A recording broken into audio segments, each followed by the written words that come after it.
Bismillahirrahmanirrahim. Assalamualaikum warahmatullahi wabarakatuh. Alhamdulillah, alhamdulillah rabbil alamin, wa bihi nasta'inu ala umuri dunya waddin. Asyhadu an la ilaha illallah wahdahu la syarika lahu wa asyhadu anna Muhammadan abduhu wa rasuluhu. Allahumma shalli wa sallim wa barik ala sayyidina Muhammadin wa ala alihi wa sahbihi ajma'in. Ya ayyuhalladzina amanu ittaqullaha haqqa tuqatih wa la tamutunna illa wa antum muslimun. Wa qala Allah subhanahu wa ta'ala fi kitabil karim, a'udzu billahi minasy syaithanir rajim. Bismillahirrahmanirrahim. Inna Allaha wa malaikatahu yusholluna 'alan nabi ya ayyuhalladzina amanu shallu 'alaihi wa sallimu taslima. Shadaqallahu adzim wa ballagha rasulun nabiyul karim wa nahnu 'ala dzalika minasy syahidin minasy syakirin walhamdulillahi rabbil alamin. Alhamdulillah, terbaik daripada kata puji dan dia asyukur kemaraja lau sisi arajana Allah Ta'ala nasabana laki al-syidisidan dan dia papinya terutama umur kalampe atau pada angka semakin tidak-tidakan hari orang mengacin Allah Ta'ala pangolola kalita pangolola kalita ega kata saliwana tuntu iriona Allah Ta'ala makutau bersalawat dan dia mempasal masuk lalu ada berbeda dan kita Muhammad SAW. Nabi sebagai contoh, Nabi sebagai suri teladan yang baik, Nabi yang telah mengangkat derajat umat Islam dari zaman jahiliyah menuju zaman yang sempurna. Jemaah yang dimuliakan kepada Allah Subhanahu wa Ta'ala. Alhamdulillah, setelah kita berpuasa sebulan penuh di bulan suci Ramadan, akhirnya kita memasuki bulan Syawal. Bulan Syawal merupakan bulan yang sangat mulia. Salah satu kemuliaan di bulan Syawal, kita disunahkan senantiasa memperbanyak ibadah sunnah kita, terkhusus kepada puasa Syawal. Jemaah yang dimuliakan kepada Allah Subhanahu wa Ta'ala. Insyaallah pada kesempatan yang berbahagia ini, izinkanlah saya sebagai hati menyampaikan ada 3 keutamaan memuliakan kalimat di bulan Syawal. Rasulullah sallallahu alaihi wasallam bersabda, "Inna yawmal jum'ati khairul ayyam wa atammuha indallah." Sesungguhnya hari Jumat itu pemimpin satu hari, maka muliakanlah hari Jumat itu dengan senantiasa memperbanyak salawat kepada Rasulullah sallallahu alaihi wasallam. Yang pertama, mengucapkan salawat kepada Rasulullah sallallahu alaihi wasallam di hari yang paling mulia ini. Kita dianjurkan untuk senantiasa memperbanyak salawat kita kepada Rasulullah sallallahu alaihi wasallam, tanda kecintaan kita kepada Rasulullah sallallahu alaihi wasallam. Si teman-teman nak asal mina mengeluh, maka si sesuai dengan pengajaran Allah yang asal.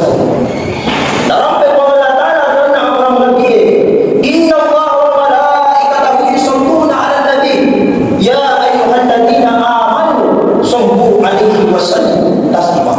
Si teman-teman nak pengajaran Allah dan dia malaikat nama salawat atau ingatita.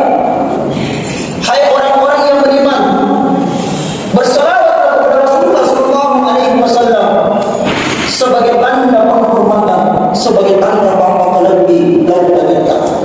Maka dianjurkan di hari yang paling mulia ini kita disunahkan untuk senantiasa memperbanyak salawat kita kepada Rasulullah sallallahu alaihi wasallam.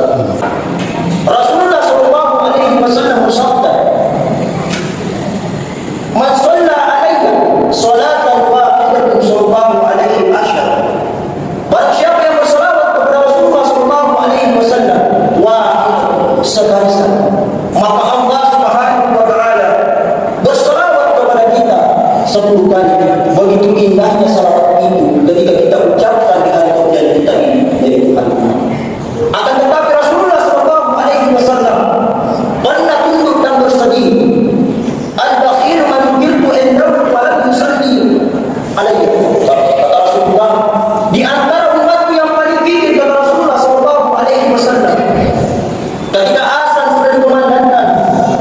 Disebut nama Rasulullah SAW dan dia tidak bersemangat kepadanya. Kata Rasulullah, al-bakhil wa yuhibbu indah barang yusalli alaihi. Itulah umat yang paling ini. Jemaah yang dimuliakan oleh Allah Subhanahu wa taala. Rasulullah SAW bersabda, "Uqsiru alayya min as-salati fi kulli yawmin jum'ah wa inna salati ummati turadu alayya." Perbanyaklah salawat kepada setiap umatnya, karena salawat umatku akan diperlihatkan, akan ditampakkan kepada Rasulullah SAW.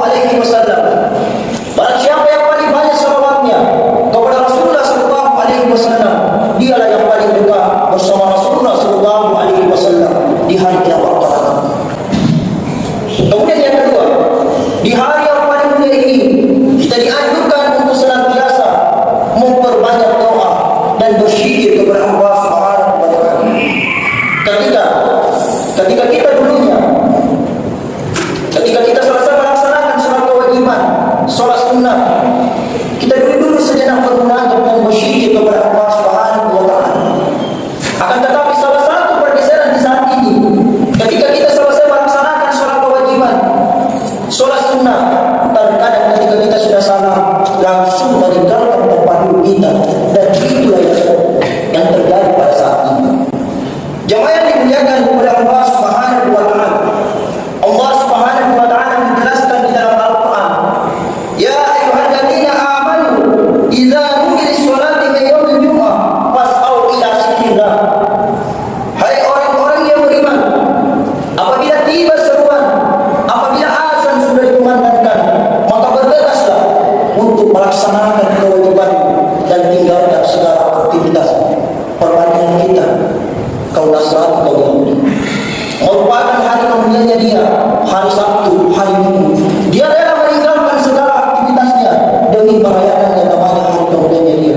Kita sebagai umat Islam diberikan hari yang paling mulia di sisi Allah Subhanahu wa taala, yaitu hari Jumat.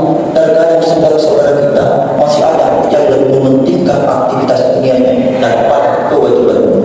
Jemaah yang dimuliakan kepada Allah Subhanahu wa taala, bukan itu saja. Sebagaimana Allah Subhanahu wa taala menjelaskan di dalam Al-Quran, "Ya ayyuhalladzina amanu dzkurullaha dzikran katsiran wa sabbihuhu bukratan wa asila." Hai orang-orang yang beriman, berzikir dan bermanfaat petang. Maka dianjurkan kepada kita untuk senantiasa memperbanyak zikir kita, memperbanyak mengingat kepada Allah Subhanahu wa taala. Kemudian yang ketiga, di hari yang paling mulia ini kita dianjurkan untuk senantiasa memperbanyak membaca Al-Quran.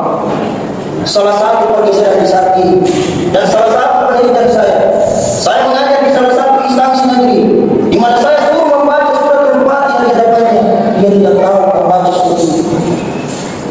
Di mana kepada kita sebagai orang tua membimbing anak-anak kita untuk senantiasa mencintai Al-Quran. Maka dari itu, marilah kita memudayakan terutama anak-anak kita untuk senantiasa mengisi waktu kosong kita untuk sejenak membaca Al-Quran.